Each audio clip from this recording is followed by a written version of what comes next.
of these days I'll learn how to make this a seamless transition. Today's not that day, though. And neither will it be tomorrow, or the next day, or probably anytime within the next 3 to 5 business months. Anyway, hello, good evening. It is another Monday night.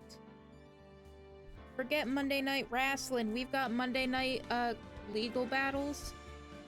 Yes, that's what it is. I am, as always, your immaculate hostess barista. And we are on the final trial day of Rise from the Ashes. Now, even though we're starting the final trial day today, it looks like it's being split up like the previous ones have in, trial former, trial latter. So I assume that we are not gonna get to the, we're not getting to the end of it today. I'm calling it now. That's just not gonna happen. So, like, I will probably go, until whatever this trials break is.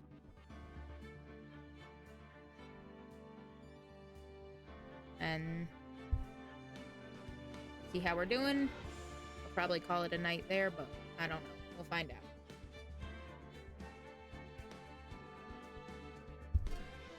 Let's get to it.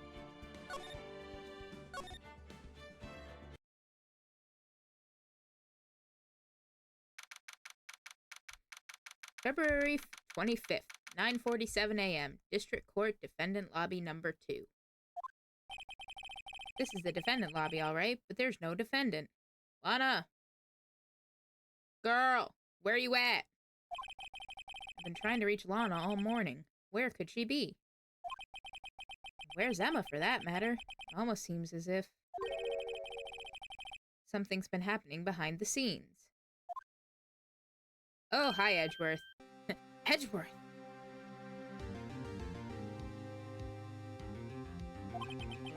Knowing you, you've already figured it out. Who the owner of the 7777777 ID number is, that is. You're right, I did. We figured it out last time because, Gant's a narcissistic so-and-so and used his ID number to lock his safe.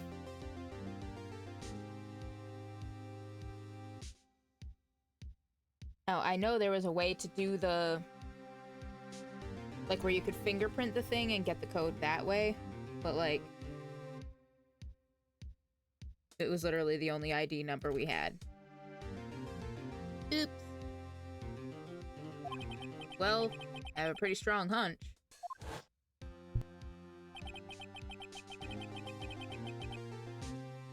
Looks like I'm not the only one who's figured it out. The only reason this trial didn't reach a verdict yesterday is because there was still room for doubt regarding this ID record. If that number does belong to whom you suspect, then no doubt will remain. After all, he hasn't been officially charged with anything. True. Not yet. In any event, once all doubt has been removed from that list, I can call for a ruling. 5 minutes, right, and Chief Prosecutor Scott will be found guilty. But she didn't do it! I figured you'd say as much. That's why I came here, to hear what you have to say.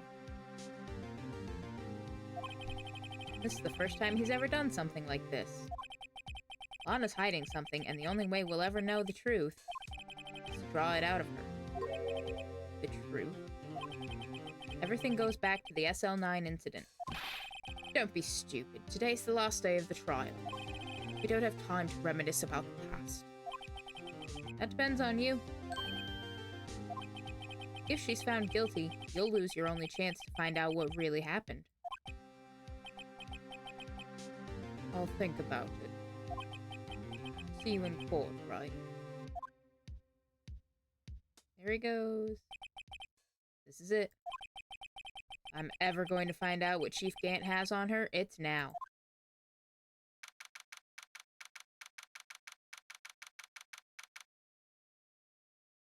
February 25th, 10 a.m., District Court, Courtroom number 9.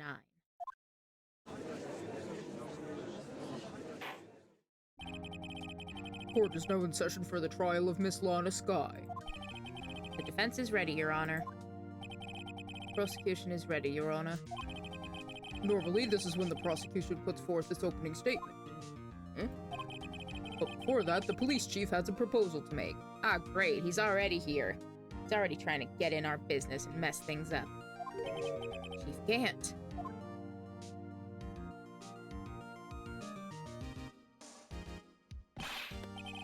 Morning, folks! How's everyone doing? Hey, Yudgy, been back to the pool yet?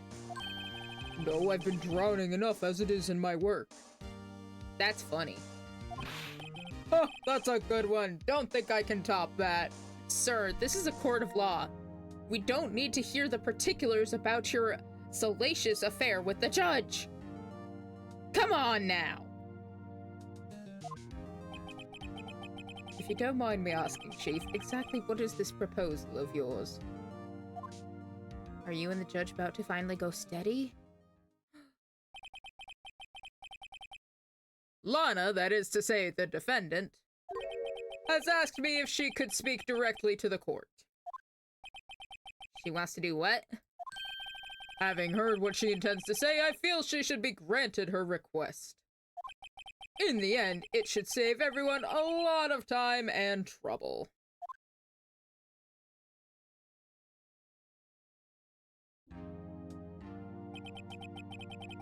What's this all about, defendant? I'd just like to make one simple request, and I'll be finished. Well then, what's your request? Your Honor, I'd like you to put an immediate end to this trial. Huh? I confess to all charges against me.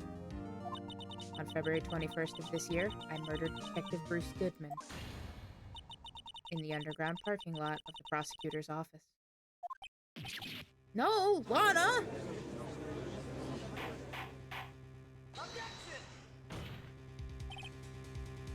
You can't!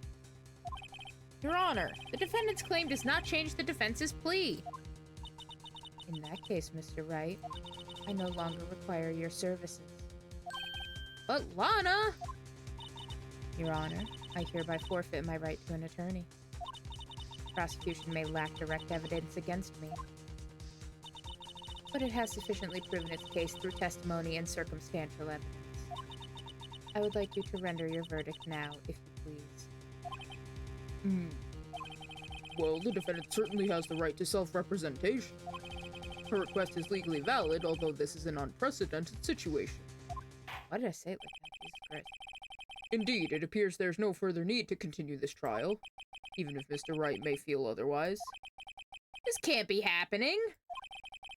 It appears the time for the verdict has arrived. This court finds the defendant... Objection! Oh? One moment, Your Honor. Mr. Edgeworth. The prosecution has not yet proven the defendant guilty beyond reasonable doubt. Any ruling at this stage would certainly be premature. Come now, Worthy. I understand this is a difficult time for you, but why don't you just be a good little boy and keep your mouth shut, huh?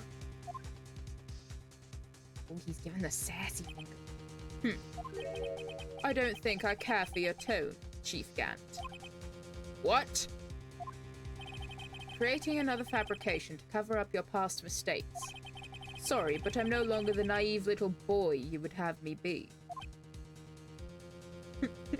Phoenix just over here with some popcorn. He's just like, With this sudden confession from the defendant, it's obvious to me some kind of deal was struck behind the scenes.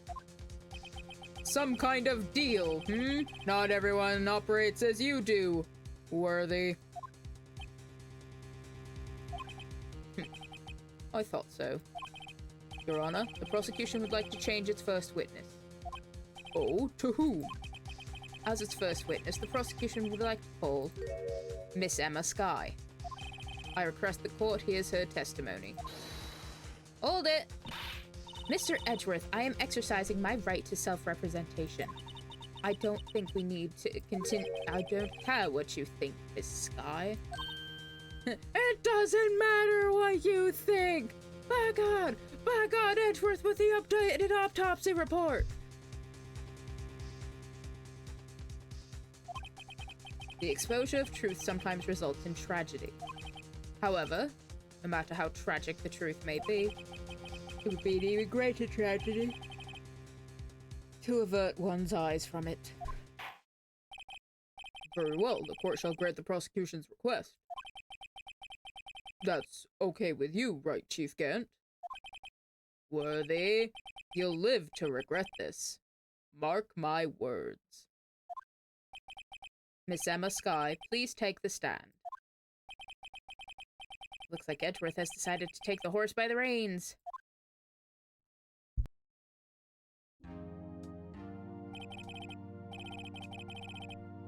Now then, witness, please state your name and occupation. My name is Emma Sky. My occupation? I'm Lana's little sister, and I want to be a scientific investigator.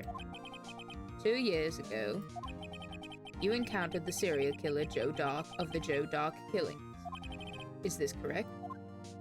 Yes. I'm trying my hardest to forget about that, though. Oh, I'm never late, just slow to arrive.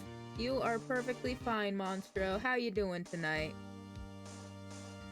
I hope you're doing well. I'm starting to think Gant has something to hide. Perhaps. I'm sorry. But I'm afraid I'm going to have to ask you to recall those events one more time. Mr. Edgeworth, please remember this trial concerns the murder of Detective Goodman. Little dizzy from dialysis, but managing. Is it like the same amount of dizziness every time, or does it like vary based, from day to day?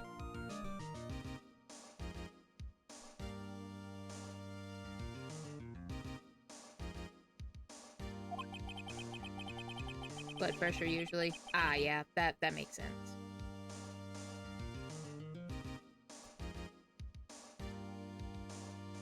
Is an incident that was resolved 2 years ago really relevant? Really all that relevant, rather? Yes, it most certainly is. Well, okay then. He sure gave in fast. Now, please testify about what happened to you 2 years ago.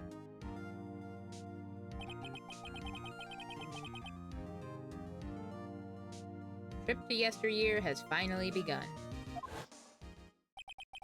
It's bound to lead to the truth behind this trial. 2 years ago. I was waiting in my sister's office that day. A man came running in and took me hostage. Neil Marshall rescued me, but I'll never forget what I saw in that instant. Oh yeah, fucking onion head ass. The man raised up his knife and stabbed Mr. Marshall in the chest. No. It's a good thing you weren't harmed. I passed out. I don't remember much. That's understandable. However, please tell me, Mr. Edgeworth. What does this testimony have to do with Detective Goodman's murder? That will soon become apparent, Your Honor. You gotta admire him for his courage, considering he has no evidence. Very well. The defense may begin its cross-examination.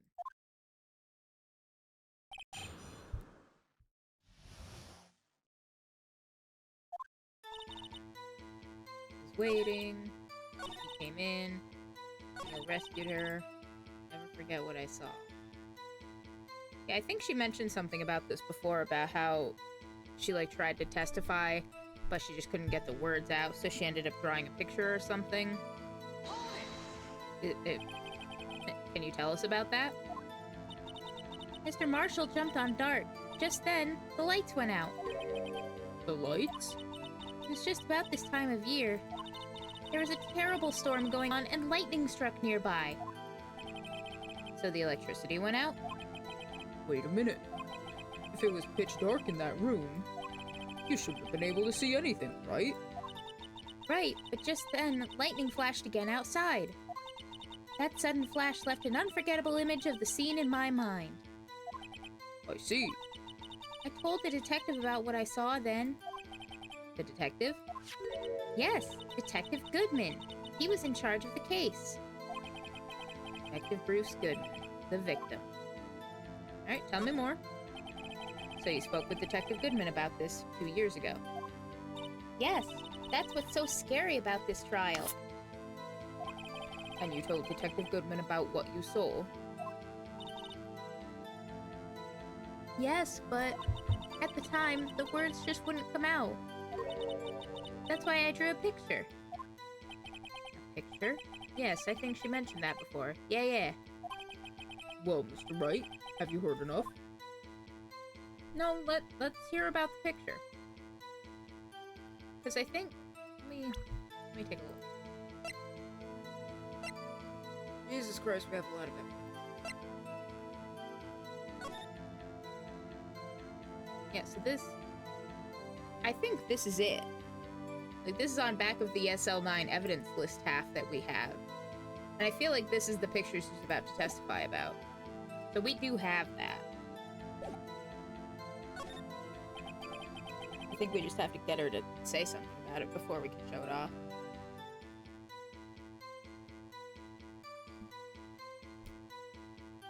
Phoenix, don't torture the poor girl. She's been through enough. I agree, Monstro. I very much agree. This picture the witness drew. I believe it has very important meaning. But the list of evidence I was given 2 years ago didn't contain a picture. Witness, would you mind if we added this statement to your testimony? Yes, Your Honor. I drew a picture of that scene once, but it seems to have been lost. I don't think so. In fact, look at this list. Mr. Edgeworth? This little girl put all her heart into drawing that picture. And yet you would insist on denying its existence? Huh? Hey, I'm not the bad guy. All I'm saying is that, as the prosecutor for that case, I wasn't handed such a picture. That may well be. That doesn't mean it doesn't exist. Behold! More evidence! This is the evidence list for the SL9 incident? Please turn it over, Your Honor. Turn it over? Turn it... Ah! What's this? Yes, what is that? Hey, that's it! That's the picture I drew! Called it.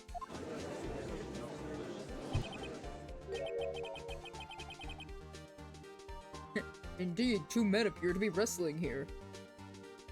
I mean, this has to be the most boring wrestling match I've ever seen, but then again, still frames are generally not that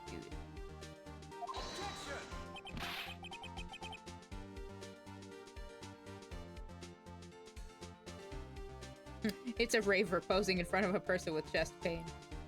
That could be it too. What's the meaning of this? What are you doing with that list? Me? Only the prosecutor in charge should have access to that list.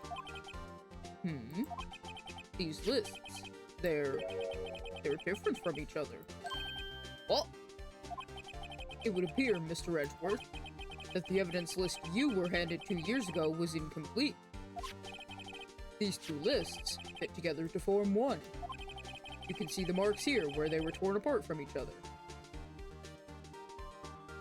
The fact that it's the judge pointing this out and piecing it together. Yeah. So you see, Mr. Edgeworth, it's quite obvious what happened. 2 years ago, only half of the evidence in that case ever reached you. What? What?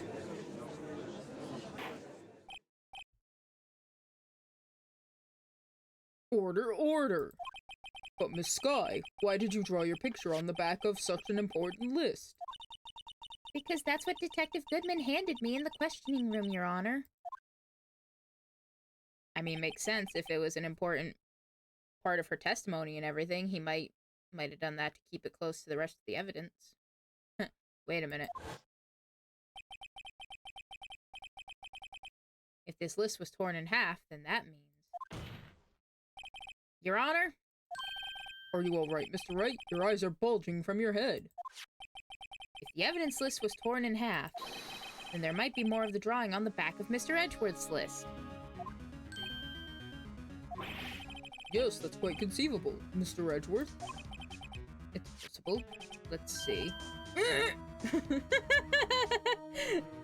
Fuck you mean?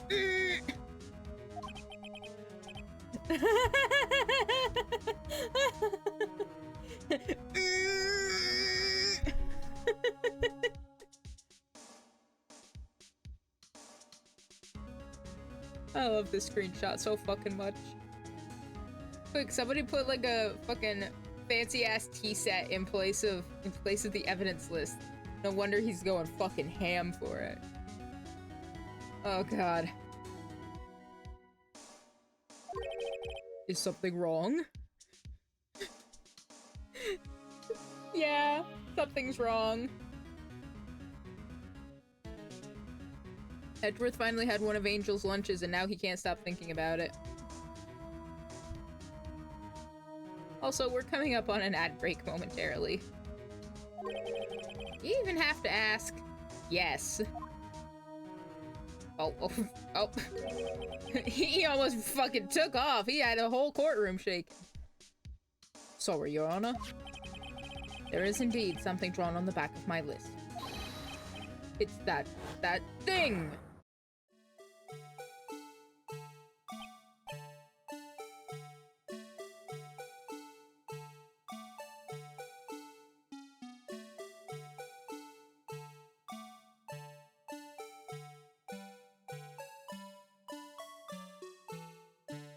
Fuck is the blue badger doing there? That's that thing! That thing that was dancing in the evidence room. Or at least something that looks like it. Clearly, this act of vandalism is the work of a certain chief of detectives. I guess he was out of scrap paper. Evidence list restored and updated in the court record. Very well, witness. Will you please testify about this picture you drew 2 years ago? Huh? Oh, yes, sir, Your Honor. What's wrong with Emma? She seemed to be thinking about something when she was looking at the picture. Emma's picture. This is the picture I drew 2 years ago. The flash of lightning was so bright, all I could see were shadows. After that, I must have fainted. This picture shows exactly what I saw in that instant.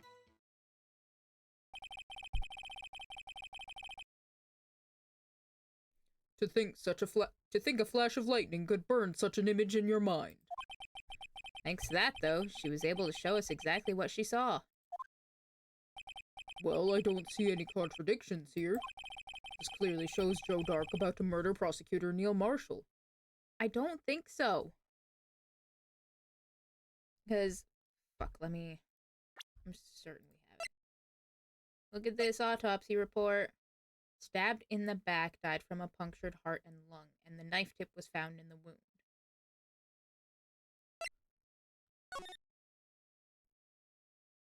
I love how this is all we can look at now. Now, she said that from her POV, it looked like she was about to stab him in the chest. She said that in her last testimony, so I think that's what we gotta, like, call her out on. But also, if he was holding a knife, why does it look blunt? Like, if I drew somebody holding a knife, I would make it look pointy. So, The defense may now begin its cross-examination. So I think that's what we gotta, like, present something on. Exactly what I saw in that instant.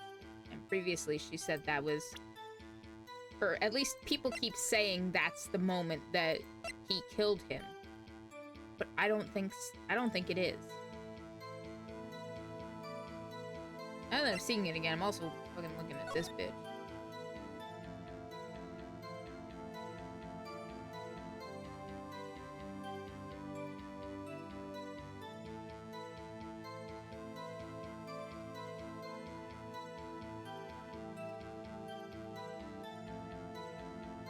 Oh, there we go.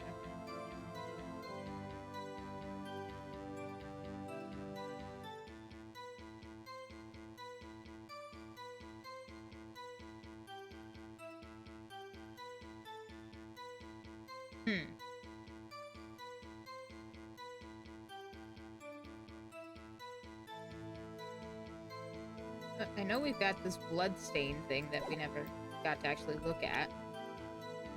I don't know. Something more about that was just bothering me. Anyway.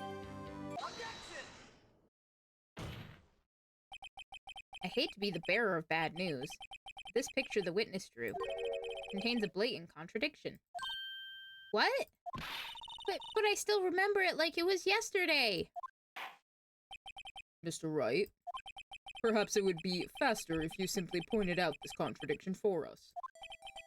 What part of this picture contradicts the autopsy report? Oh, geez, like, what am I supposed to point at here? Am I supposed to, like, point at the fact that he's holding this up here? Like...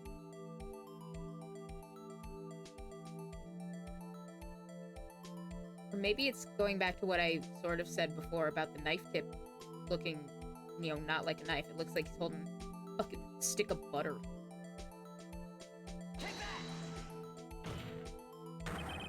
The contradiction, of course, lies here. Take a look at the knife the man is holding. If you look closely, you can see its tip is broken. Or at least it's not there. It's like I said, if I was drawing somebody holding a knife, I would make it look very obviously pointy. And I feel like this is like this for a reason. Even I don't have to look closely to see that, Mr. Wright. But Mr. Wright, look at the evidence. See the murder weapon? Its tip is broken too. If I recall, the tip of the knife was found broken off in the victim's body. It was the conclusive piece of evidence that proved Joe Dark was the murderer. I'm afraid it's not so simple, Emma. And where, pray tell, could you possibly see a problem? It's obvious, really. The victim suffered a single stab wound to the back. If the victim was only stabbed once, then the murder weapon should not yet be broken. Ah! What's the meaning of this? Perhaps the knife was broken beforehand. If the knife was broken beforehand, how did the tip end up in his body anyway? And just the tip. Sorry, but I'm afraid that's not possible. The tip of the knife was found inside the victim's body. If it was broken beforehand, it couldn't possibly wind up there. Not unless it got, like, broken off and shoved in after the fact. Judge, I'm sorry, I so totally did not see a word you just said.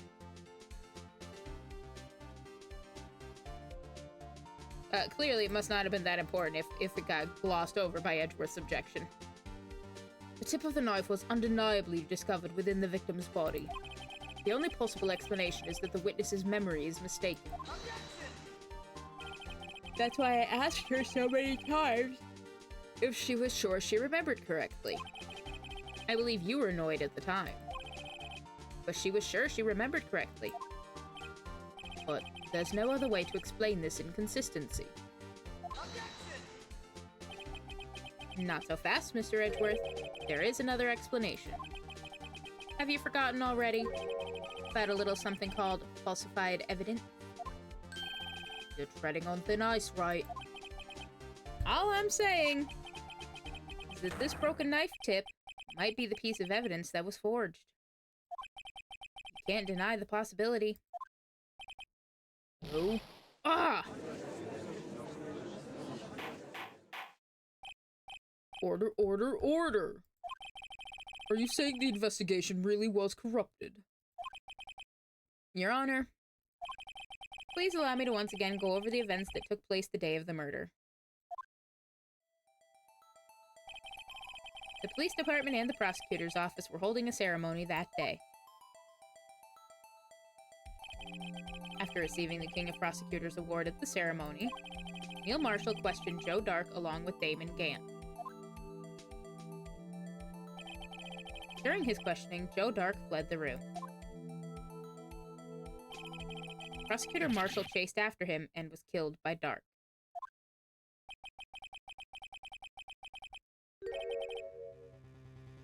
It is my belief that somewhere in this story there is a lie.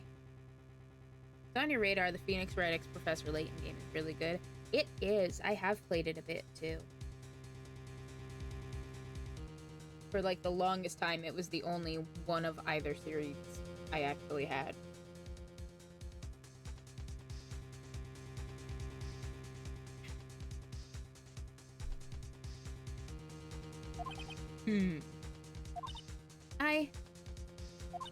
I'm not lying. The man really was holding up a broken knife. If that's true, then there's no other way around it. This could not have been the actual murder weapon. There must have been another broken knife. What are the chances of there being 2 broken knives? Another broken knife besides Joe Dark. Could there have been one? There is another one. We saw it in the picture. Yeah, the King of Prosecutors Award. It used to have both a sword and a shield, or like a broken knife, rather than a sword. But if I remember correctly, Edgeworth told us that after this year, after Neil won it, they retired the sword part of it.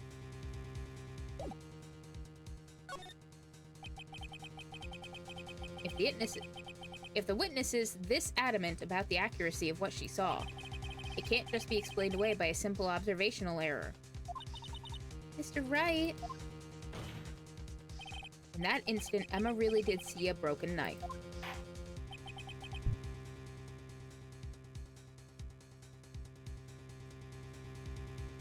I assume, then, that you have some information about this other broken knife? If so, please feel free to enlighten us. The murder weapon was already broken prior to the murder. There's only one way. Take a look at this. Here's the real murder weapon. It's my badge. Yeah, because the picture is the only way we can show the broken sword part of it. The answer lies in the past. 2 years in the past. Right here inside this picture. This is a picture of the awards ceremony. Ah! What is it, Mr. Edgeworth? It's the broken murder weapon. Notice the award Prosecutor Marshall is holding.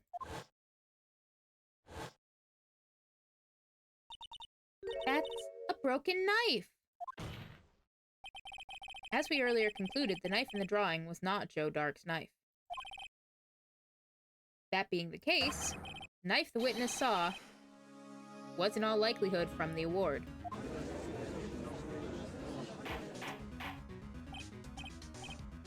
Order, order, order! Neil Marshall was awarded King of Prosecutors that day.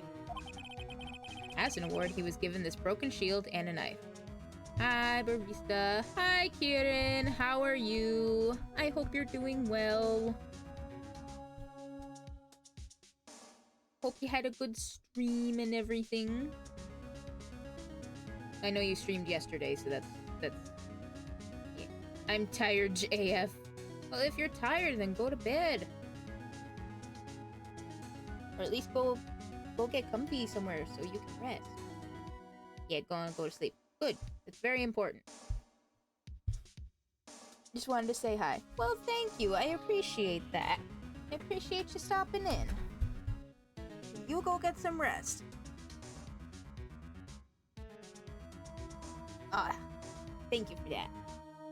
I'll use that as an opportunity to sip my coffee.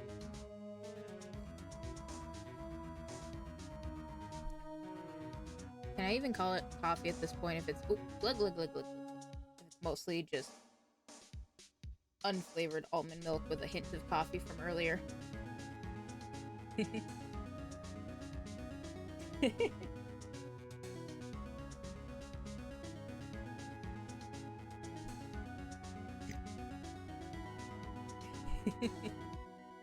As an award, he was given this broken shield and knife. Okay, bye-bye. Have a good Ace Attorney. Thank you. I can't decide if it's gonna be good or bad or not. We're getting answers, but I don't know if we like what we're uncovering just yet. I guess we'll find out. But you take care and have a good night. When he chased after Joe Dark, he pulled out this knife. Being a prosecutor, he did not carry a pistol. This broken knife was the only weapon he had in this dangerous situation. But that can't be. Oh, and why not, Mr. Edgeworth? Because if the King of Prosecutors' award knife was the murder weapon, then the murderer and the victim would be reversed. What do you mean? I mean, this man is raising a knife. This man raising a knife would have been Prosecutor Neil Marshall. Oh. Oh!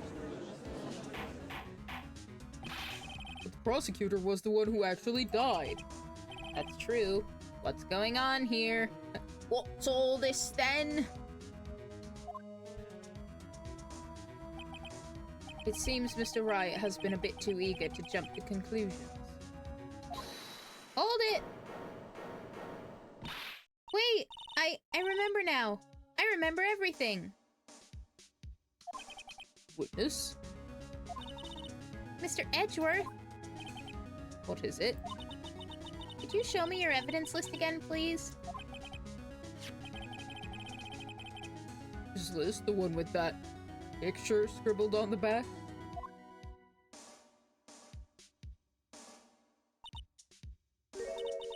I knew it.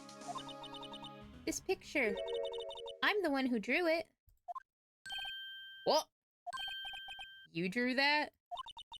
That's right. The list wasn't torn in half at the time I drew this picture.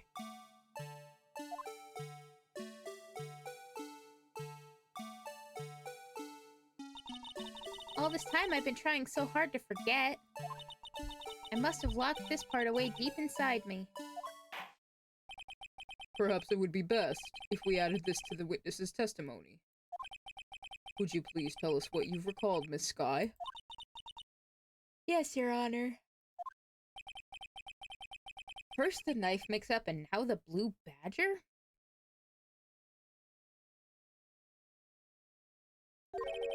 This should be interesting.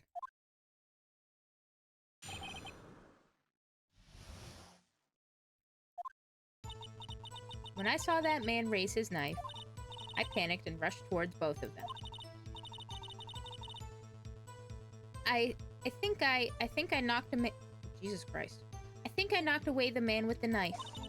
Just then there was another flash of lightning, and that's when I saw the blue badger. He wasn't in the room, but I'm sure I saw his shadow.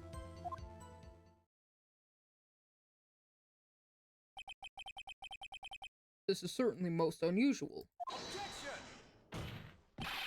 Try impossible. The chief of detectives hadn't even designed him until this year. That would mean he didn't even exist 2 years ago. Yes, well, the defense may now begin its cross-examination. Hold it! Stop! Please, don't pursue this any further! Anna! What's the meaning of this? Please remain seated in the defendant's chair. But you can't do this. I've already confessed to the crime. Why can't you just leave it at that? Chief Prosecutor Skye. You've already come this far. It's too late to turn back. Silence! The defense will now begin its cross-examination. Bailiff, please detain the defendant. Seems we're finally getting to the core of the matter.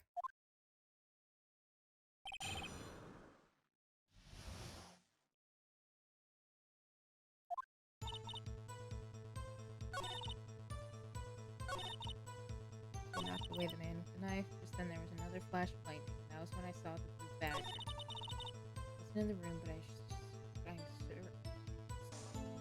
sure I saw his shadow.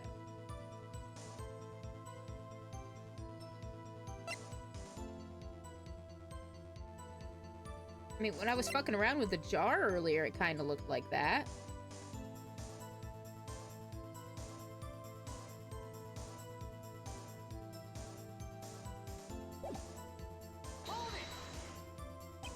His shadow? So you mean you didn't actually see his face with his winning smile and all?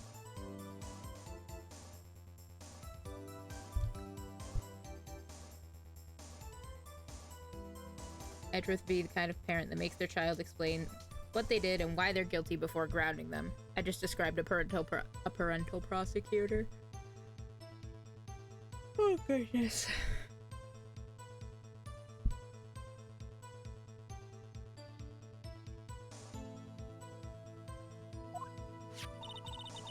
That's right, but I still remember it. He had 3 creepy horns.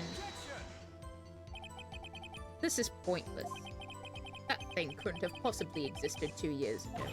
The witness must be mistaken. That may well be. What's important is what caused her to think she saw what she did. Oh, and I suppose you have an explanation. If so, then by all means tell us what this shadow really was.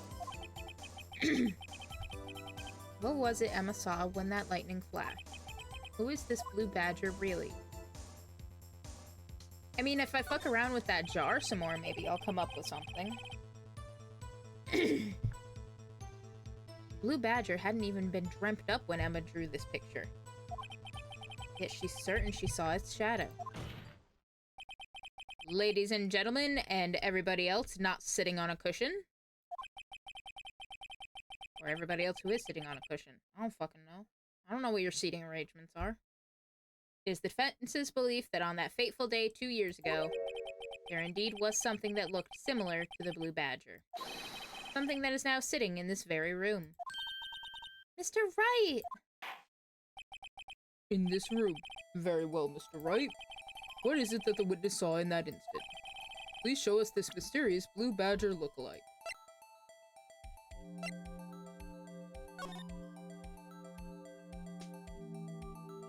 Gotta figure out a way to get it to rotate the way I want it to. Nope. Nope. Maybe? Maybe.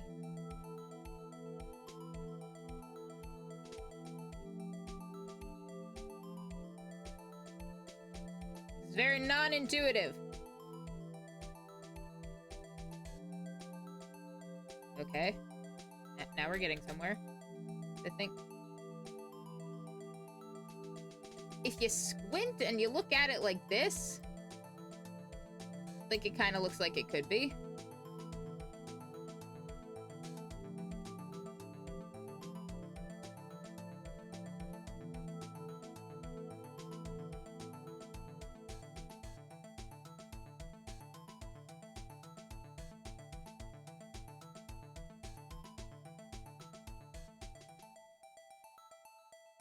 Is there a way we can, like, rotate it in a different...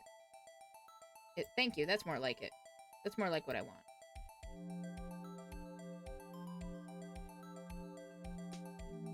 God damn it. Okay, no. Maybe? Maybe. Okay. Stand it up. And bring it down. No.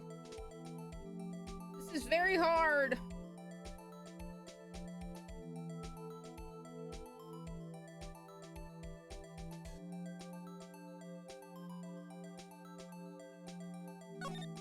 I didn't want to look at the blood stains. God damn it.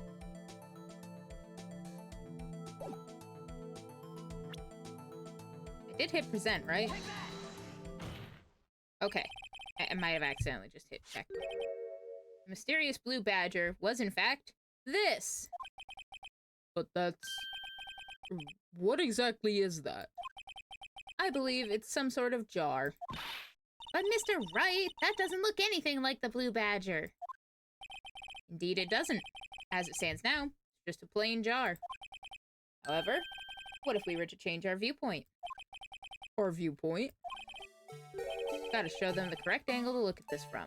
Oh no, now we've got blue badger music! No! Okay, so... how do... Okay, so we turn it like this.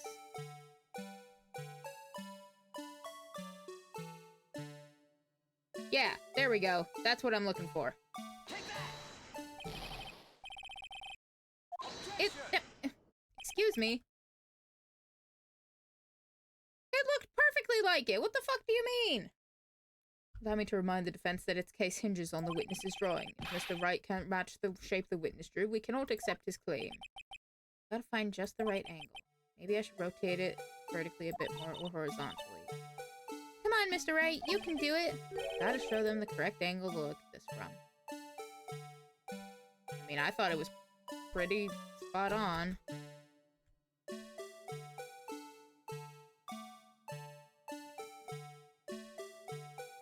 Can I get a reset button? Yeah, I mean, that looks just like it. What, do I have to angle it down some more or some shit?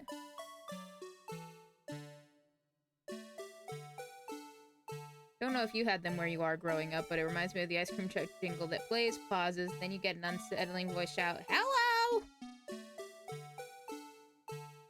I did not, actually. I didn't have any ice cream trucks near where I was. Do we have to make it more vertical? Make it more stick out like that? What do you mean it's not right? It's... Oh my fucking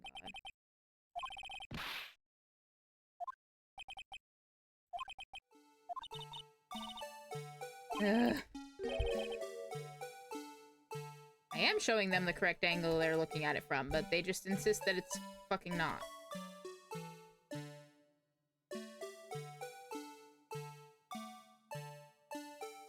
There, is that better? What do you mean?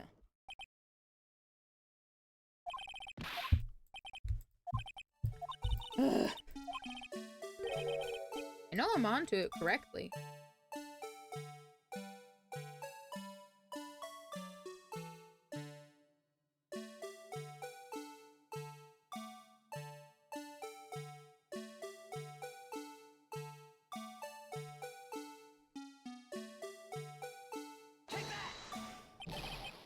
Ugh. Shut up.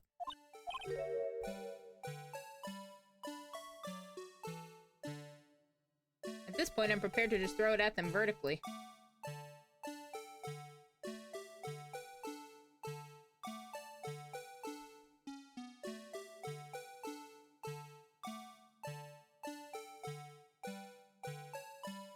Here's your fucking blue badger.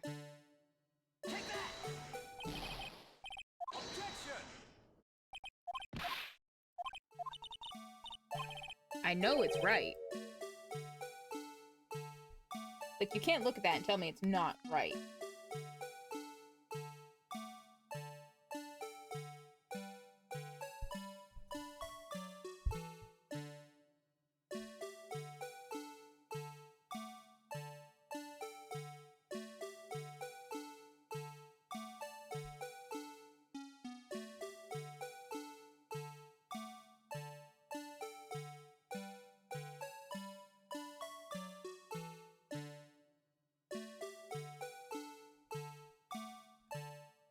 Okay, I'm pretty sure I've presented this exact angle before.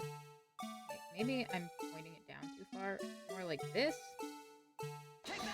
Nope. Oh, yes! Fucking finally. Music didn't stop, so I was worried. Well, is this a miracle or what? No one can possibly deny this jar's resemblance to the blue badger. No. It can't be! There, Jesus Christ.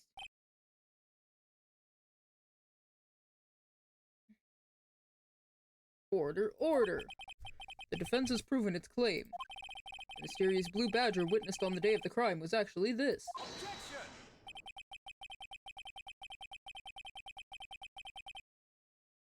Although we all enjoyed Mr. Wright's dramatic performance, one question remains. What's your point? What do you mean? So that badger thing was actually just a job. That doesn't change anything. I'm afraid that's where you're wrong, Mr. Edgeworth. You see, this changes everything. Indeed. Very well then. Please tell us. What's different now that we know the witness saw this jar? Well...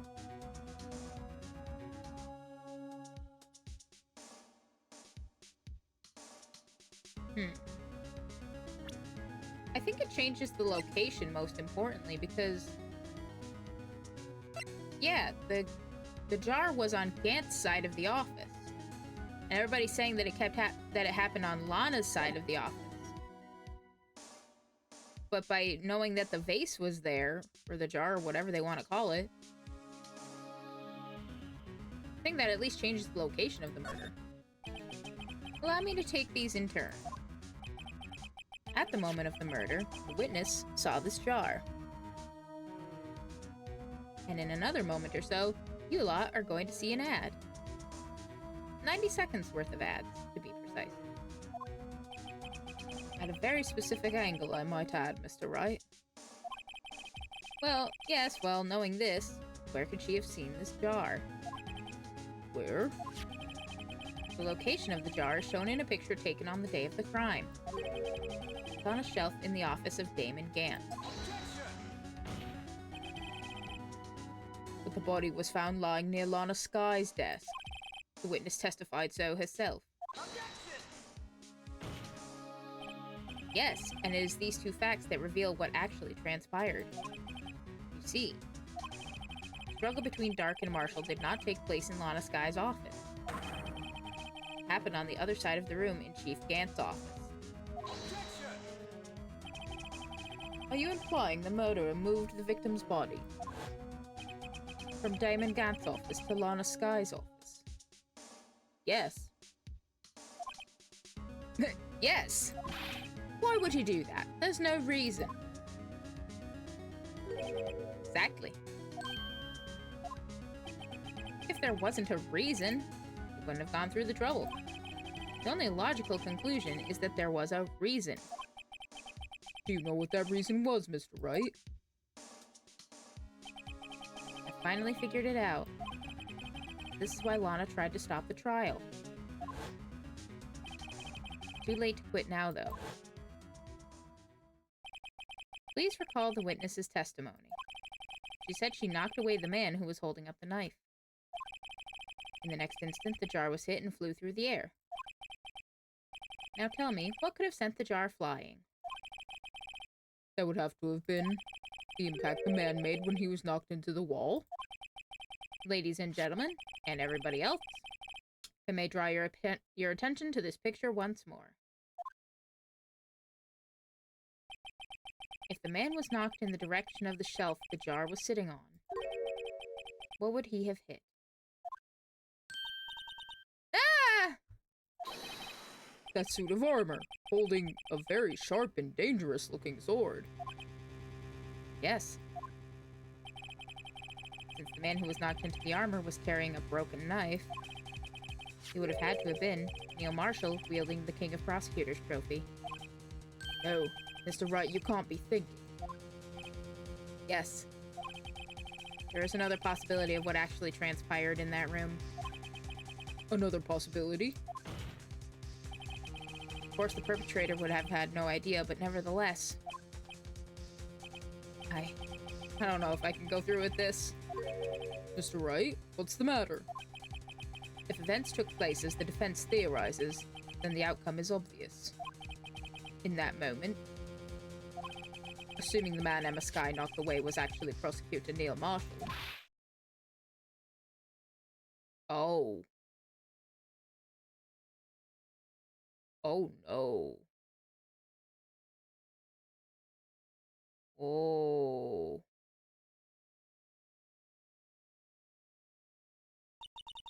You mean Mr. Marshall died because of me? No!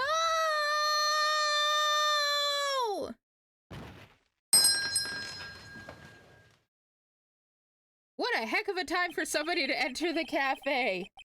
Thank you very much for the follow. I do appreciate it. You popped right in and dropped that follow right as we just came through a very dramatic revelation. The timing. Oh my. Aren't you a little early? We don't start the next game until at least next week. Anyway, how you doing, Maximilian? Would you prefer Maximilian, just Max, or do you want me to say the whole thing?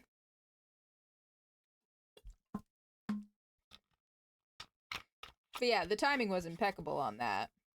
11 out of 10. It's Sephiroth. Okay. It's Sephiroth! No!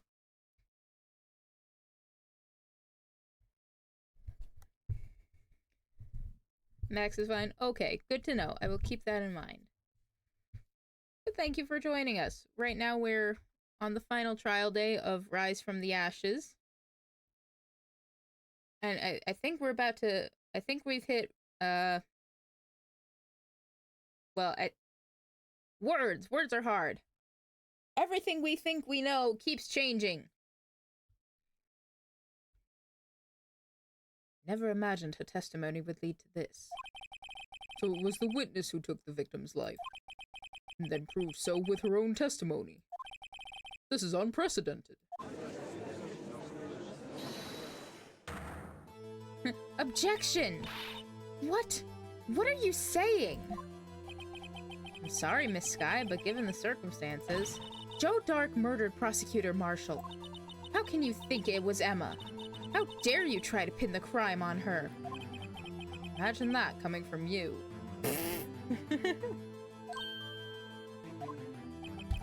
You recall, it was you who admitted to forging evidence 2 years ago.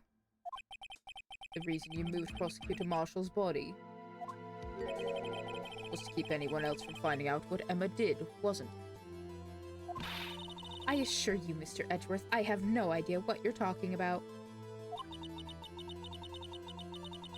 You hope to have anyone believe your insane allegations. I'm afraid you're going to have proof. Tell me, do you have any conclusive evidence that proves my sister killed Neil Marshall? Evidence? Every time somebody calls for evidence, Phoenix starts stammering. He's just like, evidence? What the hell is that? I think I've heard of that. I'm willing to bet you don't. Yes, it certainly would be difficult to prove this with evidence. If we don't have evidence, then we'll have to rely on testimony. I'm afraid that won't work in this case. Both parties involved in the incident are dead. You certainly can't get dead people to testify. This has all been a wild goose chase from the beginning. Oh, he giving the sassy finger wag. Touché, Miss Sky. Of course, that only leaves us with one possibility. You mean there's still another possibility? What do you mean, Mr. Edgeworth? I mean the possibility that the victim has left us a message. For better or for worse, Mr. Marshall did not die instantly. He may have left behind the name of the person who took his life. In one manner or another. But are we going with the, like, fucking... He wrote the murderer's name in blood somewhere? Is that what's up with the jar?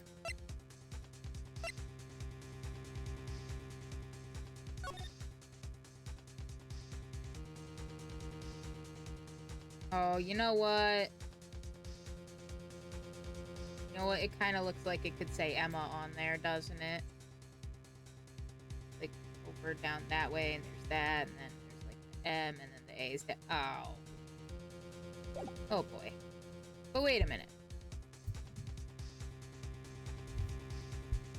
We found this in pieces, and this one has a lot more blood on it. So was it written on there beforehand? I'm pressing X to doubt, but I guess we're going with it. That's impossible. Well, Mr. Wright, this is the only possibility left to you. A message from the deceased. Does such a message exist? Gotta think back to the court record. The real murderer's name the victim may have left behind is in the evidence.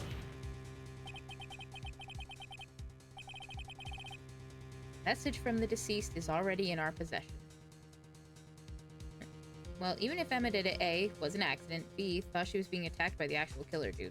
Fair enough.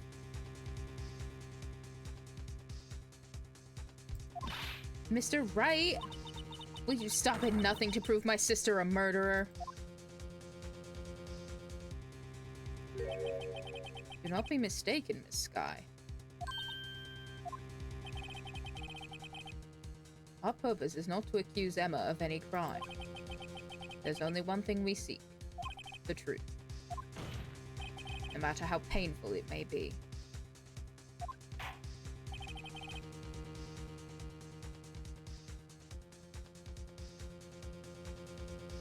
Now then, Mr. Wright. Please show us the piece of evidence that conveys a message from the deceased.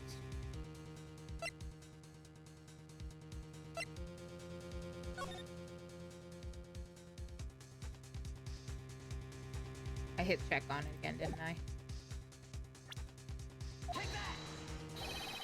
This is the message left by the deceased. This is that blue badger from before, right?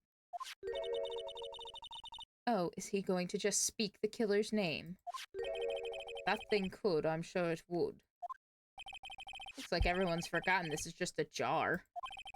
A message was left here on the surface of this jar. What do you mean? If you look closely, you can see a faint trail of blood on this jar. No, see, I do like that in the art they at least kept the cracks. Looks like someone wiped the blood away.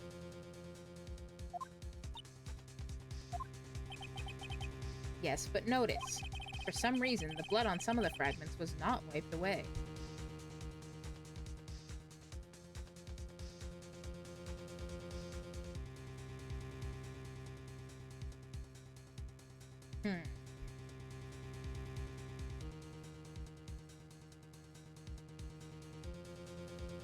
Like I said, I'm pretty sure most of the, this part where it's still there was on that really big piece that was in the safe.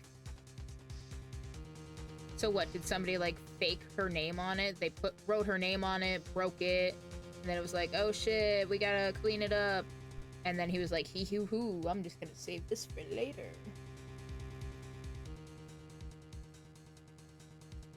I don't know. Yes, there is a line here drawn in blood. So what you're saying is these dots were once lines. Prosecutor Marshall did not die instantly. He used the few precious moments left to him to leave behind a message.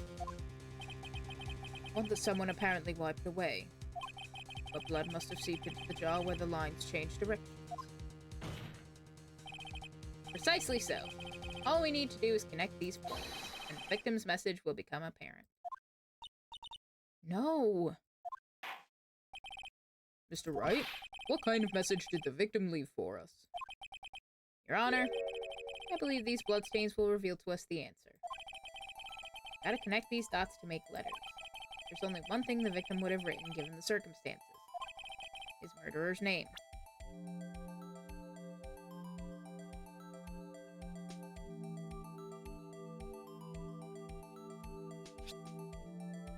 I'm not entirely convinced that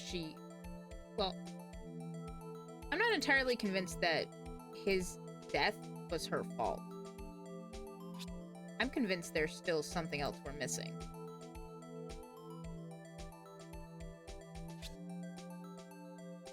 I feel like there's something else we're missing, because this is just a little too convenient for me. Like I said, it looks like some of it, Or you could use that special spray in glasses. I mean, maybe.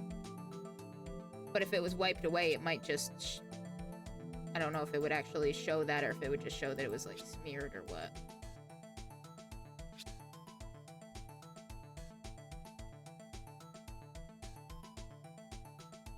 I don't know, it just seems like... I don't like it.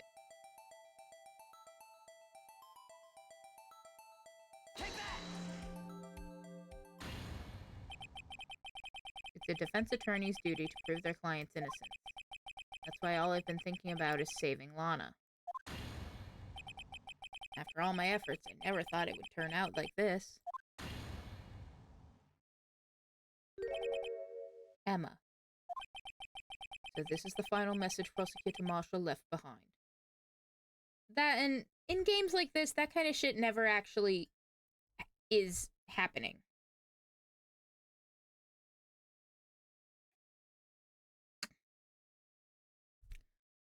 Like, the name usually gets written by somebody else to, like,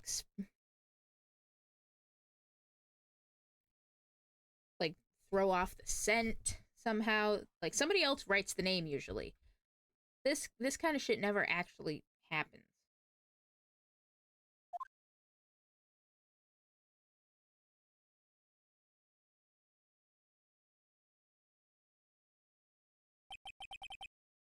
Of all people, she may not have meant it.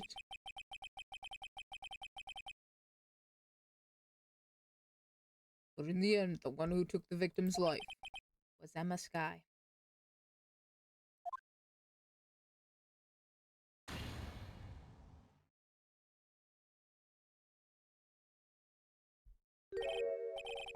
See, Worthy, can't say I didn't warn you. Chief Gallant. Do you understand the implications of what you've done? What? What are you talking about? 2 years ago, Joe Dark was sentenced to death. He was convicted because of his final murder. Well, at least they acknowledged that she didn't intend to kill him. Yes. I believe you were the prosecutor in that case, were you not? Ah. Yes, Worthy. Because of you, an innocent man was sentenced to death. Not only that, but you used forged evidence to ensure his conviction. Forged evidence that got given to him by the police.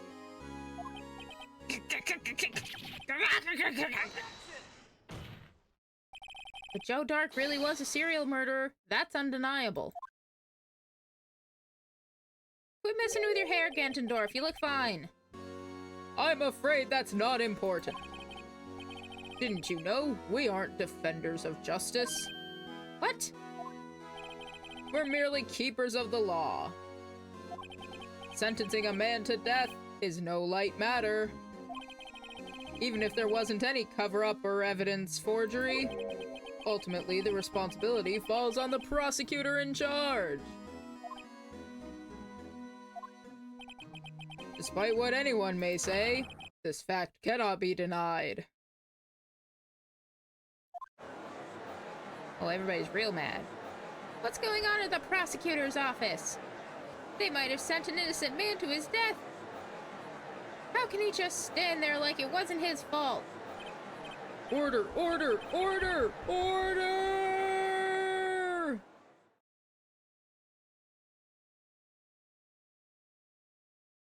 The gavel's pounding fell on deaf ears. Unable to settle the crowd, the judge declared a recess. Where this trial is headed, no one knows. To be continued.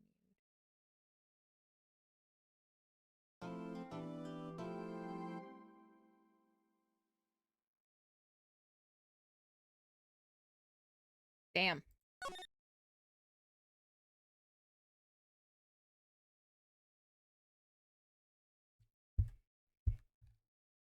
Get, oh no, you don't. You don't get to not take responsibility. Get, I'm gonna kick your ass.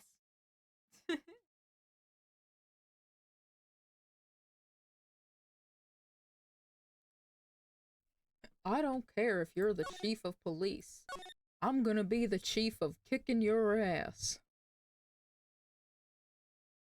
Your ass is grass and I'm gonna mow it. LMAO, exactly. Yeah. Okay, so I think...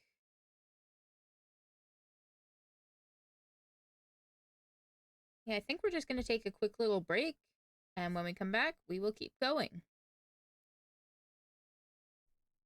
And then probably on Thursday we'll do...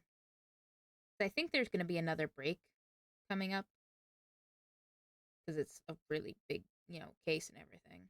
So we're gonna take a break, gonna go through some more trial, and then we'll call it a night after that. So we'll be back momentarily.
We're back!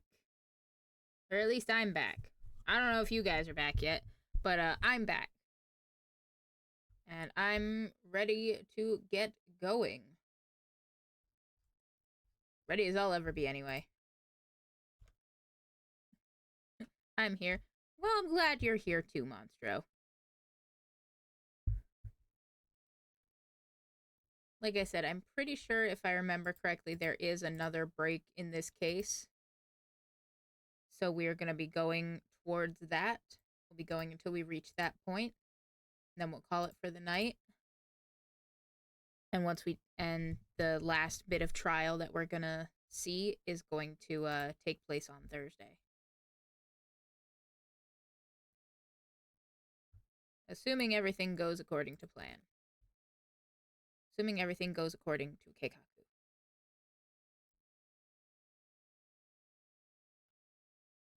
Also, Monster, I did check out that link you sent me.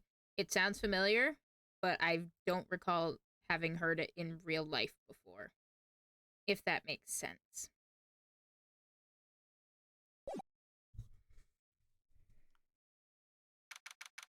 Like, I probably heard it somewhere else online, but I did not grow up in a place where there were ice cream trucks. I remember it was a very rare occasion. Sometimes we would visit one of my aunts in the summer, and there was one that would go around her neighborhood, like, very rarely. But I remember. But I don't remember that. If anything, I think the ones I heard sounded more like the frickin' It does, thank God there isn't an ice cream truck with Blue Badger music. Don't give Capcom ideas. Not that they'll actually do anything with it, because that would mean actually doing something with the Ace Attorney IP. But that's beside the point.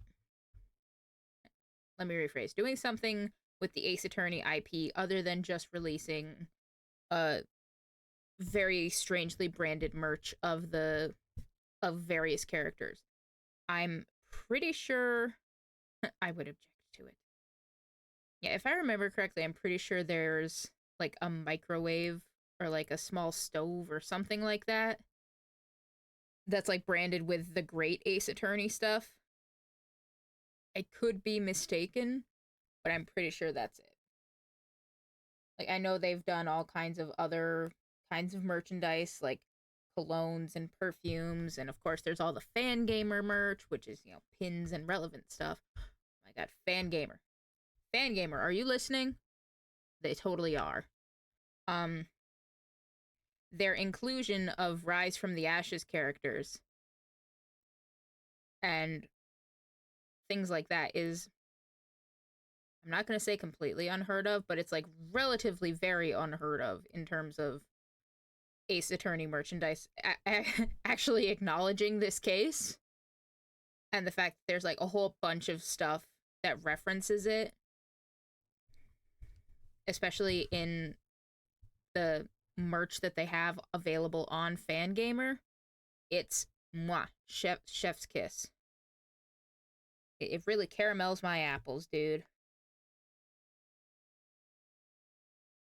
Anyway, I want a new game. It's always HD remakes.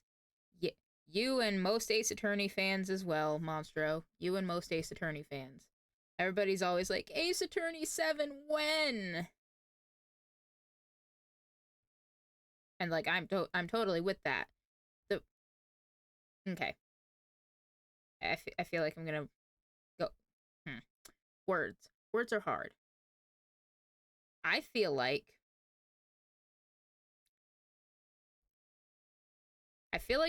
the second trilogy, Apollo Justice, Dual Destinies, and Spirit of Justice, don't have the same overarching continuity that the original trilogy does, that this game and the next two games have. Like, there's a lot of character continuity. Shut up, ad. You can wait for 5 minutes while I go on this rant. There's a lot of character continuity, whereas...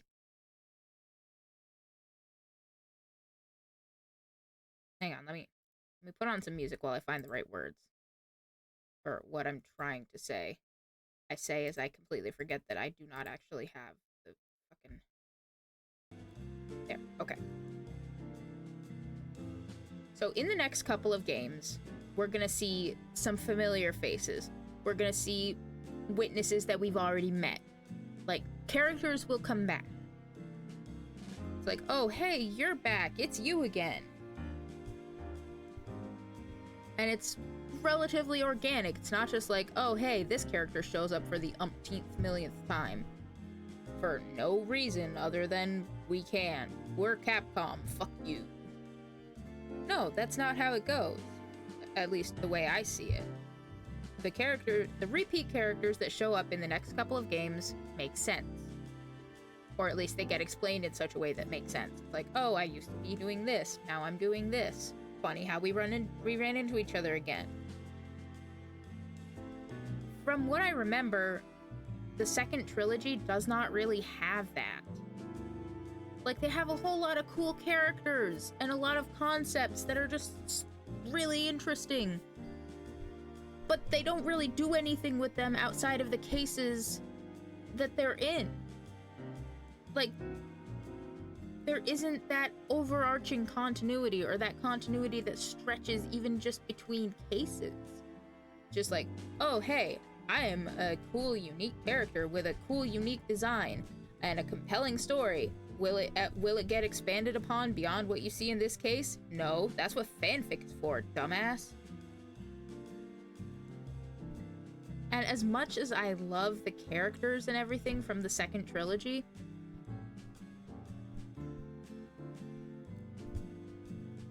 I don't want to say it breaks my heart, but it really makes me sad that they did not get utilized in such a way that the characters from the original trilogy did.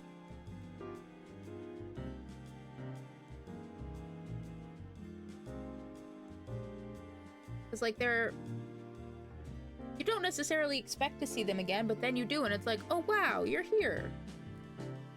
But nothing like that happens in the second trilogy. In the second trilogy, the only characters who, like, make continuous appearances are, you know, the defense. And even then, it's always kind of touch and go, just because I feel like they wanted to do more than they actually got away with. I don't know enough about this game series to add on to this, but make Wrightworth canon, let the lawyers kiss. I agree. I wholeheartedly agree.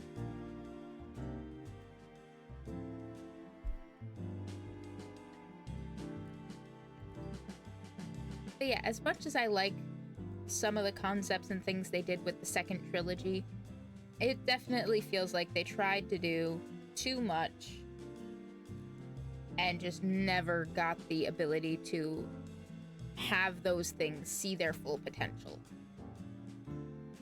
before just switching off and doing something completely different. Like, there's not a lot of, again, I'm gonna use the word again, continuity.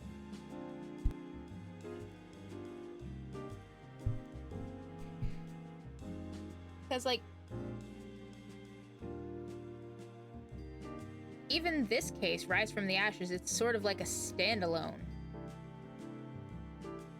Rise from the Ashes is basically a standalone, but once you get to the fourth game, it finally has a little bit of a tie-in without ever being too explicit about what the connection is. I won't get too deep into it, but I looked at Fangamer and Truce's magic bag, and yes, it's exactly what you think it is. Yeah, it's her magic panties. And Fangamer is cowards for not calling it as such.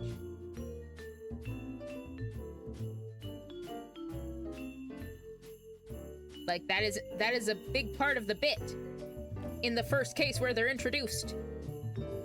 The case of missing panties. It's not just hers, and it's hilarious. But I'm also a bit juvenile in my humor, so haha, funny underwear. That's beside the point.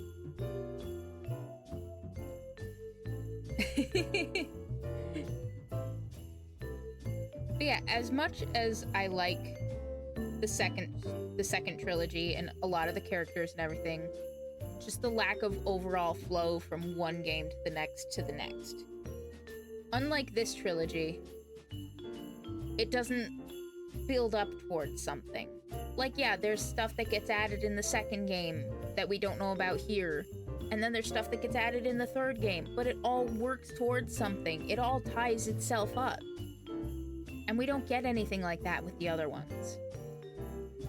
They sort of stay, even whatever continuity there is, stays contained within one game. Capcom's localization department had fun with that, I'm sure. Oh yeah. Oh yeah. Fucking whichever one it's called, the second case of the fifth game where they're in the freaking yokai village. Oh yeah, I'm sure they had a field day with that in Japanifornia.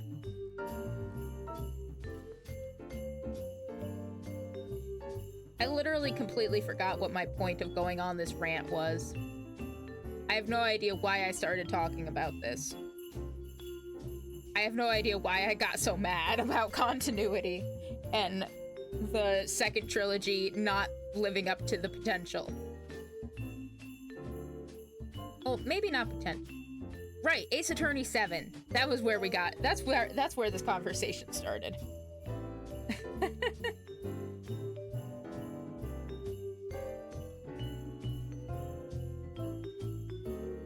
I forgot to dismiss the ad again. Oh well. Anyway. If they were to do an Ace Attorney 7, which I frankly don't think they will, A, because they're cowards, and B, they've kind of fucked themselves over into a corner. Because they have so much they could do. But at the same time, they have a lot they could redo. Like, so much they could unfuck.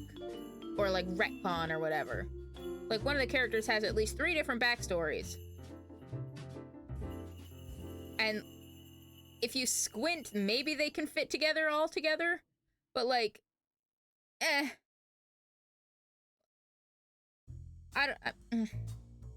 You're passionate, that's what makes you a real fan. Ah, thanks. That's what we'll call it. But yeah, there is so much that they could do with the Ace Attorney franchise.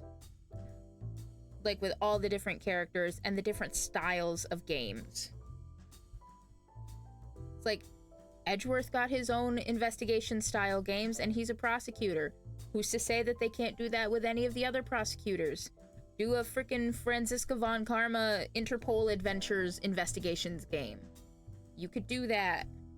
I'm part of a Discord server where somebody's working on a one for the prosecutor from the 4th game. There's a fanzine that's going to be coming out for a similar style thing for the prosecutor from the 5th game. I need it. I need it. I need it in my life. I have very strong feelings about I'm saddled with unnecessary feelings about the prosecutors. Most of them, anyway.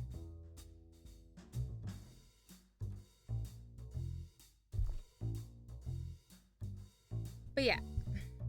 So they could do something like that. They could go completely out of left field and do something like the Great Ace Attorney series again. Like, go to a different ancestor. Go back into the Edgeworth line or some shit. How do they become the way they become?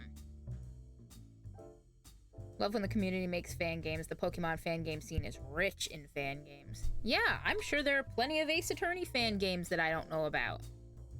Or even just, like, mods. Like, what was it, last week, the week before, we raided into somebody who was doing a Legend of Zelda mod with, like, Ace Attorney style storytelling. So it's not that the material isn't there, it's not like the premises aren't there.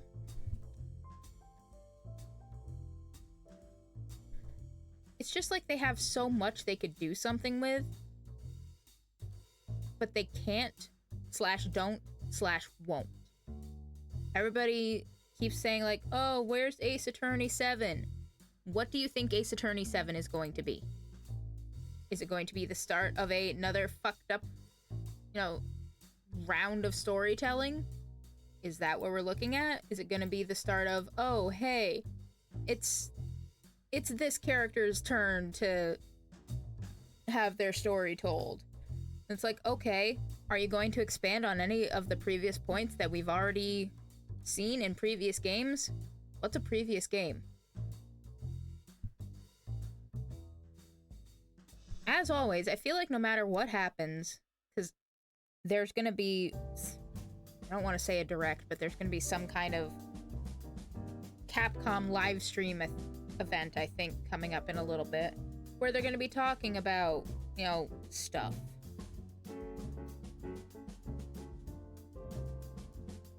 And people are like, Ace Attorney 7? Ace Attorney 7? And that's not gonna be it, man. Like, what are...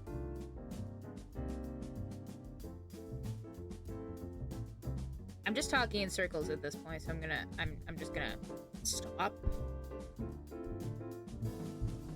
But I will leave my final point with, if they do an Ace Attorney 7, somebody's always going to be upset about it.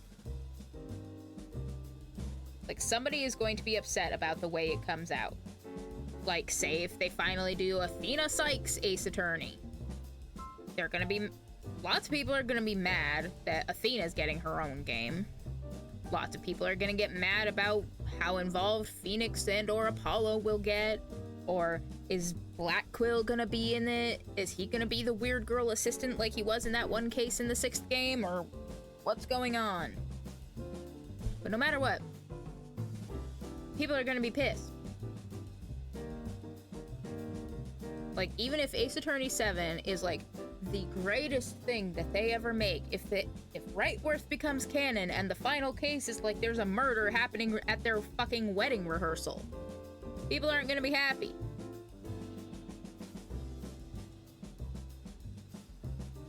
So no matter what they do, nobody's gonna be happy. I'm sure there's gonna be some percentage that will be happy, but the majority are just completely unpleasable. You can't do it. And I don't know if that's part of why they just don't do stuff like that. My issue is more that the AA series is one of their more profitable games. I'd argue it's up there with Mega Man and Resident Evil, but the drought between games is what makes the franchise a distant memory. AA 6 was barely advertised as it is. Right! Like, there haven't been new releases in relatively a long time.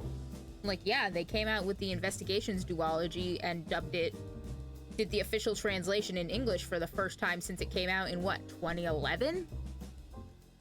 But that's not quote-unquote new, because a lot of people have played it through the fan translation, and there have been fan dubs and everything. That was why a lot of people got mad when there was an official translation of the second Ace Attorney Investigations game, because they changed a lot of the names. Or rather, all of the names from what the fan translation was. They were like, this is always gonna be this guy, not that guy. No, that's not his real name. It's like, you finally got the official translation you've been asking for like at least 12 years, and this is how you're gonna react. This is why we can't have nice things. But I completely agree with you, Monstro. They don't... I don't even remember when Ace Attorney 6 came out, because I don't think I was as into it then as I am now. But, like, I don't remember hearing much about it. Despite the fact that they went through the whole deal of having animated trailers and voice acting. 2016, yeah. I know they went through and had, like I said, they animated a whole trailer, did voice acting. You got frickin' Sam frickin' Riegel of many various things as the voice of Phoenix. You got frickin' Wendy Lee as the voice of Athena. And crickets. Nothing.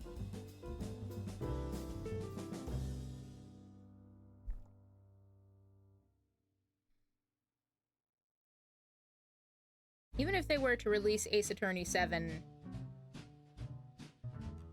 I don't know how well it would actually be received. It's like, at this point, a lot of the... Like you said, Monstro, it's one of their more profitable ones, but at the same time, they seem to only just keep profiting off of what's already there. Like, oh, it's more Phoenix stuff. Oh, it's more Edgeworth stuff. What's a Franziska? Like, if there's any Ace Attorney merch that gets put out, it's always Phoenix. It's always Edgeworth. Which makes sense. They are, like, the main faces of it. But at the same time, Edgeworth is not the only prosecutor. Phoenix is not the only defense attorney. It's the... How do I want to say this? The lack of acknowledgement for the second trilogy. In a lot of ways. Like, yeah, even Fangamer, they have at least that one pin that has both Apollo and Clavier. Cool, great. What about frickin' Black Quill? What about Athena? What about Sadmadhi? Like, what about any of the... There was also the Boom with the Balloon Clown Girl. You would have thought that would have appeared on Capcom's radar. Yes, but at the same time, I could also see them not wanting to acknowledge that that's the reason their game is getting more attention.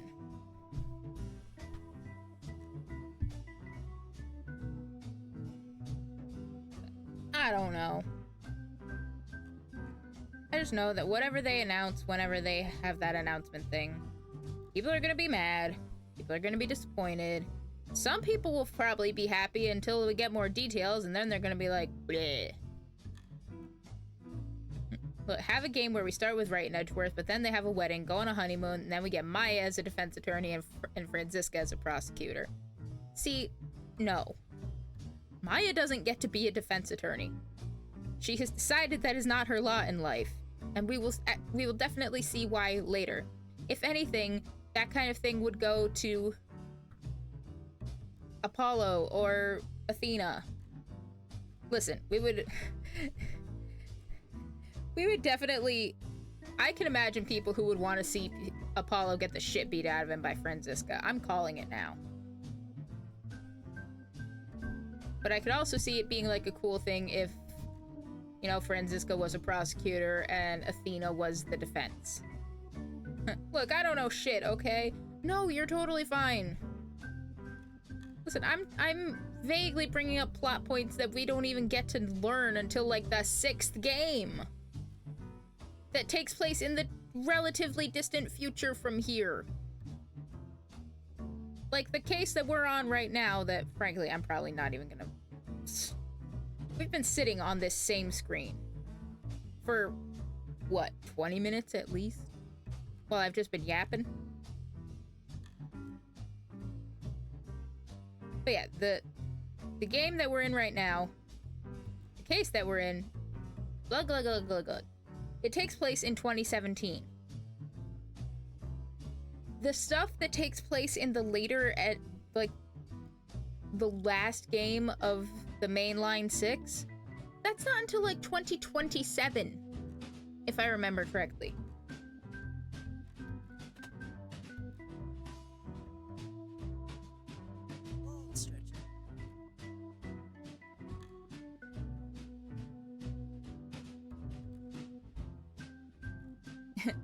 Look, people know at this point that rambles are expected with streams. Well, yeah, but I said I was gonna do stuff. And now I'm probably not going to, because this rant is taking more out of me than I thought it would. If they don't know, well, now they do. Yes, that's true. But yeah, the mainline series, and also the investigations games, which fall in that same... fall in that same timeline, it takes place over a span of many, many years. Granted, we don't get to see a lot of what happens in those years for a good reason, but, like, this shit doesn't happen just overnight.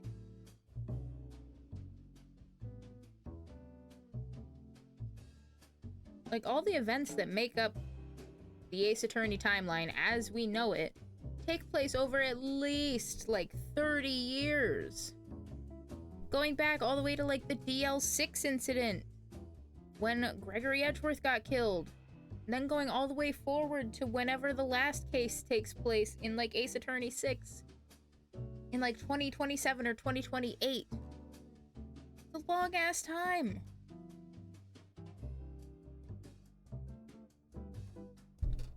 And there's so much that can be done with it. That's what fanfic is for, baby! Passion is a good thing, and like a good book, it makes you want to come back to it after you've read it. Well, thank you. I appreciate that.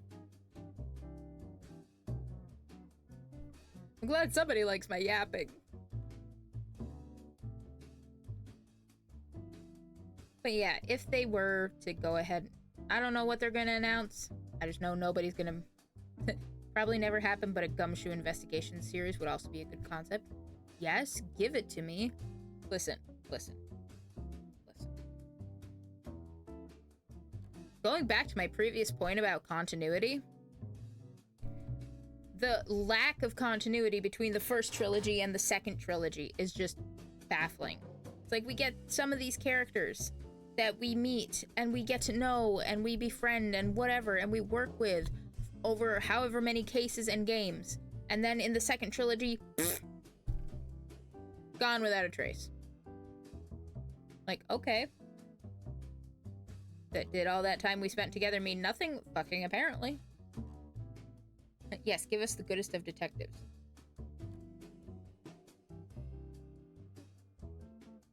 Give me the goodest detective man. I love him.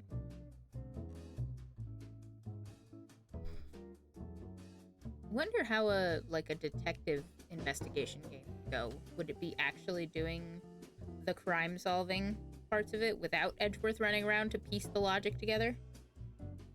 Make Gumshoe the new head of police. He's better than Gant. Why? Because he's not a corrupt piece of shit?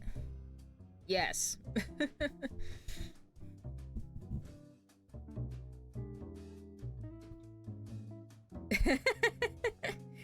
Yes, they say. Quite defiantly. I mean, it makes sense because the series is called Ace Attorney, but the police side of things is relatively unexplored. Like, we get a handful of detectives and people that we meet who are police. Like, the most we've gotten involved with the police in this entire series has been in this case. And that's just because we've had the whole SL9 incident where all the other detectives and everything got demoted or fired or whatever. So all the police that we know of that were involved in that are either dead or not police anymore. I hesitated to say it like that because I was like, what about Jake? He was a patrolman. No, he's going to jail now.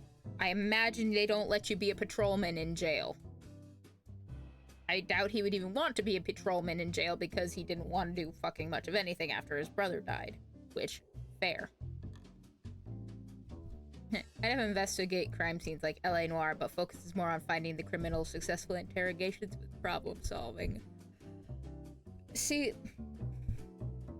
the problem with that, as much as I love Gumshoe, I love him. I will protect him. I will give him many hugs and head pats. Gumshoe is not the brightest light bulb in the box. We get shown this consistently. Like, it is almost practically a plot point that Gumshoe is not that smart in a lot of ways. I love him, and it almost pains me a little bit to say it, but like, if we want a video game of an Ace Attorney investigator, like an Ace Attorney police officer, detective guy, doing well and being competent, it either has to be the detective from the 4th game, who I think also shows up in the 6th game, or the detective from the 5th game. It has to be one of those two, and based on what I've seen, more people would be clamoring for an investigations game with the one from the fourth game. He's not Larry Butts, at least. This is true.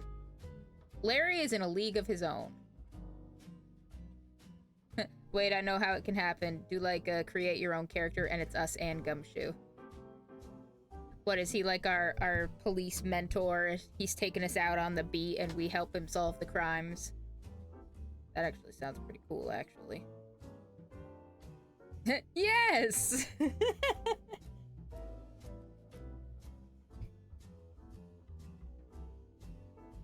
That could be a cool way to do it. Not just with him, but like with the other investigators, depending on quote-unquote what time period you're in. Like if you're in original trilogy times, you'd get Gumshoe. If you're in later trilogy times, you'd get some of the later detectives. We could be the Maya / Emma to his Phoenix. We could. We very well could. Capcom. Capcom, have you been listening to this? They totally have.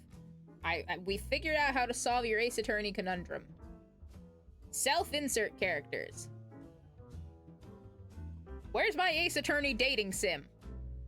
I want to date the prosecutor's office. And Jake Marshall. Like Fire Emblem. I'll take your word for it.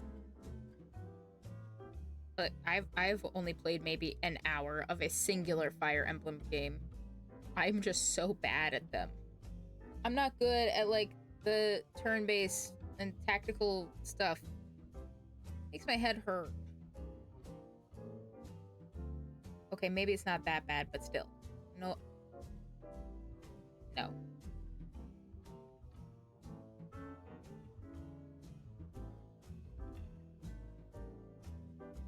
Your suggestions, and I raise you Godot.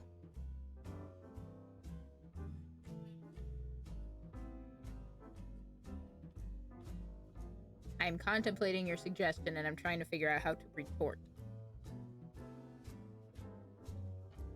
Because there is relatively such little time that we get with him like that.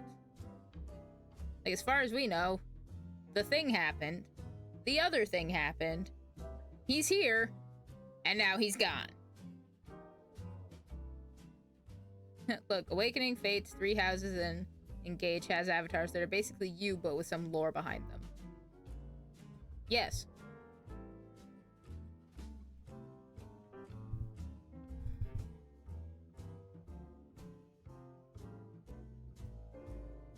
That is my understanding. Now, I'm just really sitting here thinking about Godot Investigations game. Is it just going around and doing all the stuff that he does in-game? Like, before Phoenix gets to places. Like, talking to people and things. That could actually... Jesus. He reminded me of something I found listening to a 24/7 lo-fi channel. We love those lo-fi beats. Just to study and relax.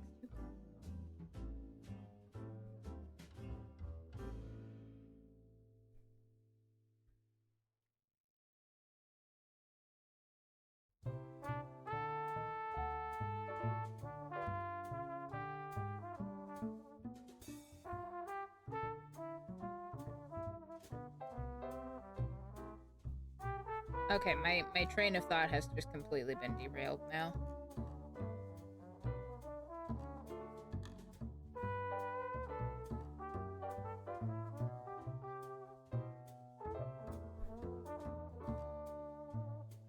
Another thing that I think could be kind of interesting is if you were to do like a detective's investigation style game, you could get to know a bit more about the SL9 detectives before, you know, SL9 happened. What kind of guy was Bruce Goodman? Like, what was he like just as a guy? Was he... Did he live up to his name? Was he just a good guy? What was a younger patrolman, Jake Marshall, who was trying to become a detective so he could work with his brother? What was he like? He's been described as more gung-ho about things. How does that play into an investigation? As for playing them, understandable, you do gotta kind of know how to strategize with them. I know that when I can stream, I want to play 3 Houses, but if you ever want to watch someone play, let me know. I'd be happy to play through the game. Or even just, like, I handle the battles, you handle other stuff. Or the DL6 people. What caused Manfred von Karma to become a fucking piece of shit? Yes. See, this is the part where I confess that I have not played all of Ace Attorney Investigations. Like, I have not played all of both games. But I do know that there are flashback cases. Whether or not they help us find out why Manfred von Karma is a piece of shit or not, I don't know. But I do know there's at least one where you get to be, at least for a time, I'm pretty sure, you get to be Gregory Edgeworth. You get to see what he was like.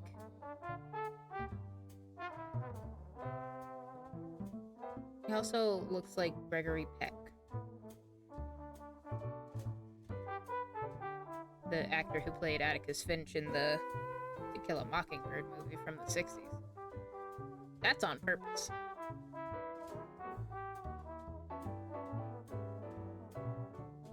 Yeah, I get the feeling Von Karma was always just kind of like that.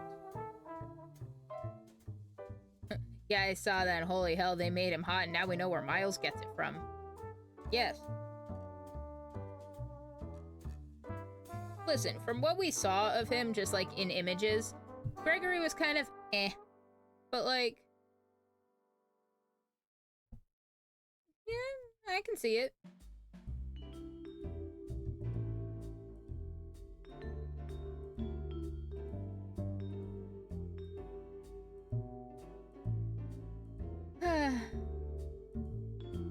Well, I love how I was going to continue doing this, but that whole thing just kind of... I got very passionate there, and I kind of drained myself talking about all of that, and I feel a little bad. Because I kind of really wanted to like, at least get this part of this done today, but I don't think we're going to do that. The train went off the rails. Yeah, that's my own fault. That's my own fault for... I'll take responsibility for that. No. Listen, you may have gotten me started on a thought train, but I could have easily pumped the brakes and stopped myself. And then I didn't.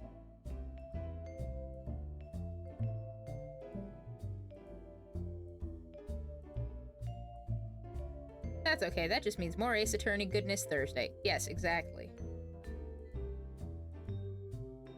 That is currently the plan. And I don't know if I'm just... And then the following Monday. Well, we'll see. I don't know how long... Listen, I know for a fact that it gets divvied up into 2 bits. Like, there's one part that's about to happen. Part that we're, looking at the entry to now. Then there's going to be another break. And then there's going to be one last trial bit. I don't know how long either of those bits are going to be. So, I'm trying to consider the options of doing that one bit on Thursday, the final bit next Monday, and then I don't know. Because part of my thing is I've got a trip coming up in a few weeks where I'm going to be gone for a week. So there's just not going to be, like, any streams for, like, a week and a half or so, accounting for travel time. So I think it would be nice to wrap this up before then, which we definitely will. But I don't want to start the second game, like, do the first case, and then fuck off for, like, a week and a half, and then come back and it's like, what the fuck are we doing? Now, granted, the tutorial cases don't have as much bearing on the rest of the game as other cases do, but, like, I still don't want to do that. So I'm thinking once we wrap up this game and this trial, I might just have a few, like, for lack of a better term, random streams where we just do whatever. We hang out for a bit. I don't know, play some Hades, play some Balatro, play some Geek. I don't fucking know. Just do some low-key kind of stuff like that for a couple hours. And then after that, get into Ace Attorney 2. That's about where I'm at.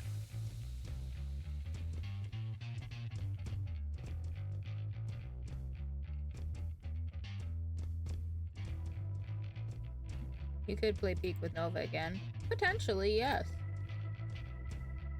Potentially I could. If that is something they wanted to do, / we're up for.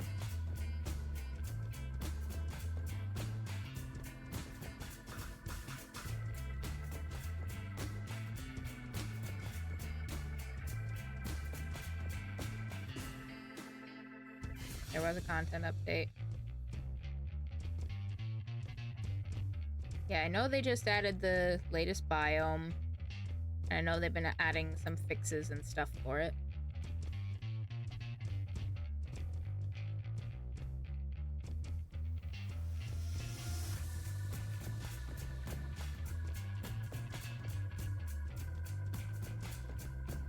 I'm down for anything. I love hanging out and playing games with you. I love that too, Nova. I really do.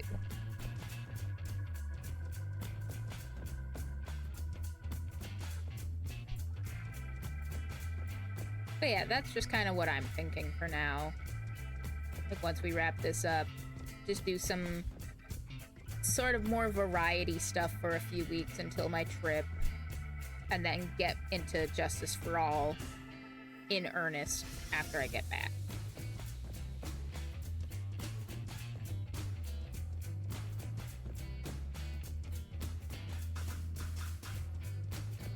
That'll be like 1, 2, probably 3 streams.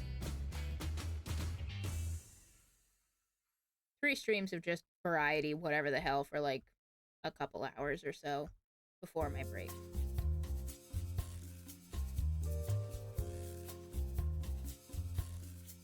Although right now I'm down with the EP, so I'm gonna switch to my phone and lurk.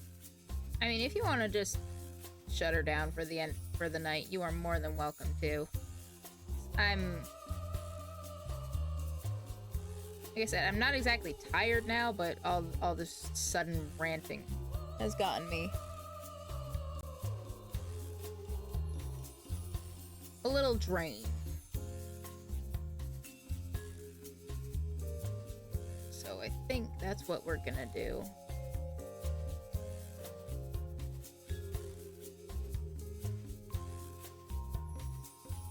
I think we're gonna wrap it up for the night.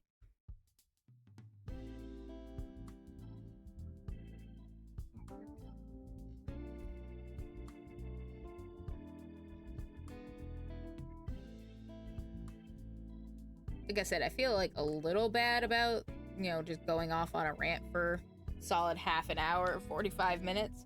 But at the same time, my show, I'll do what I want. Thank you for the stream. Well, thank you for coming. I always appreciate it. Always a good time when you go live. Well, I hope so. I'm glad you enjoyed yourself. I know I do.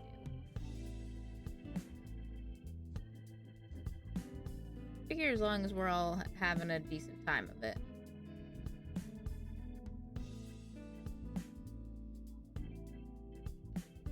Now let's see where we're gonna go off to now. Well, thank you both. I do appreciate it.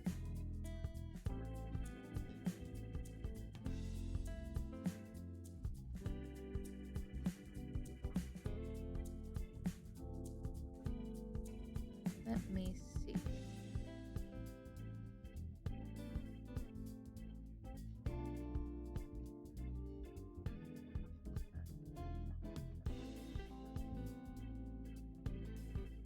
where we want to go tonight.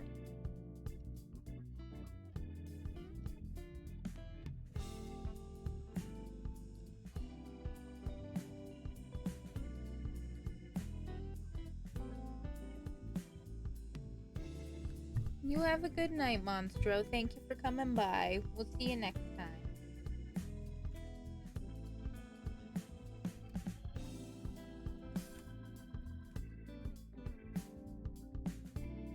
Right, we are gonna go over here.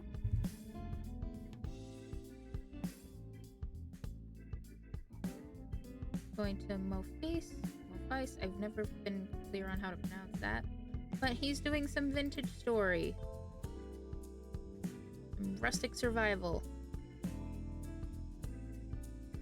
We'll go hang out. We'll go say hello.